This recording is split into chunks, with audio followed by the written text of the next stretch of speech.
So, if you have a PocketSprite with the red light of death error, then you probably already have contacted our support team, and a new PocketSprite probably is already on the way. Now, if you have some soldering experience, then you may actually be able to fix your broken PocketSprite. You need a working LDO for that, and I will put the types of LDO you can use in the text. So I'll explain you how to do that.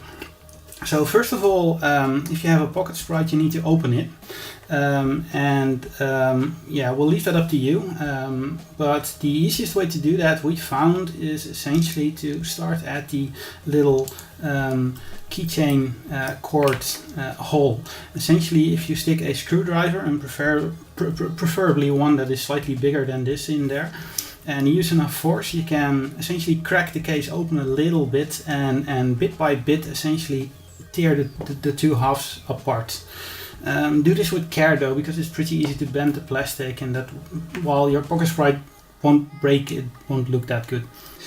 Okay, so if you have opened the thing, then in the end this pops out. This is the main PCB, and the LDO, the faulty LDO, is this little part. And as you can see, while it is an SMD component and as such not very big, it is actually one of the bigger components on the entire PCB.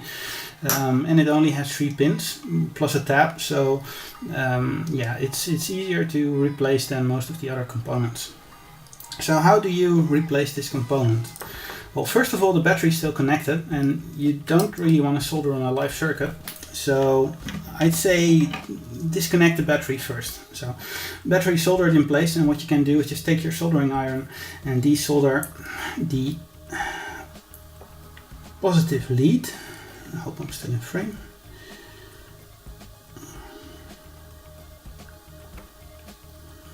Come on. You may need to add a little bit of solder there. Yes. And as soon as the lead is loose, your PocketSprite is safe, more or less. You can put a little bit of duct tape or something over the lead there if you want. I'll just hope for the best. So, how to get rid of the LDO? Well, it's pretty simple. You see the LDO has one tab on this side and 3 pins on this side, and you effectively only have to work with the 3 pins. The middle of the pins actually is electrically connected to the tab via a metal thing that conducts heat pretty well. So if you heat up the metal pin, you'll also heat up the tab.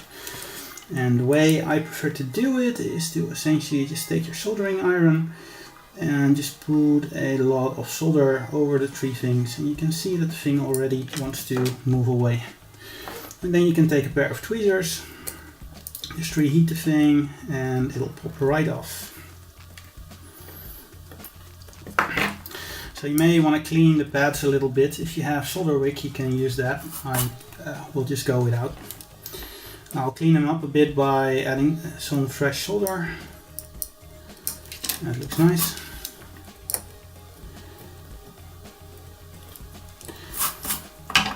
If you have it, you can also add some flux. I'll use my trusty flux pen for that. And then you have to have a new LDO. A new LDO looks like this. Oh. Essentially the same as the old LDO, just a slightly different type number, probably. And what you can do is essentially just pick up the new LDO, put it on top.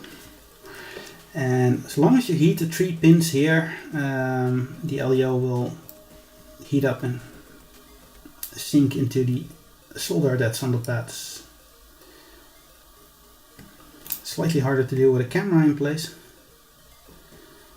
but yeah, it's more or less soldered now. You can see it because there's no space between the PCB and the bottom of the LDO anymore. So, and I got lucky as there's no solder bridges here. If any of the 3 pins are bridged to its neighbor, then you gotta clean that up by either using solder wick or any other method. But in my case, this seems to have worked. So what I can do now is I can take the positive lead and resolder it.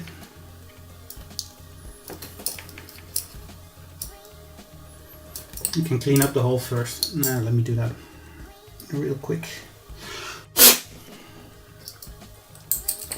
So,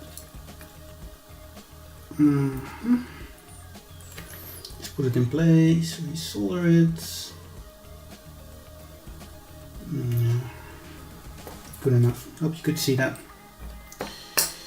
PocketSprite didn't really like that. Normally you see the menu, but I'll just quickly reset it by pressing the start button and the power button. And as you can see, this is the main screen of the PocketSprite, so it works again.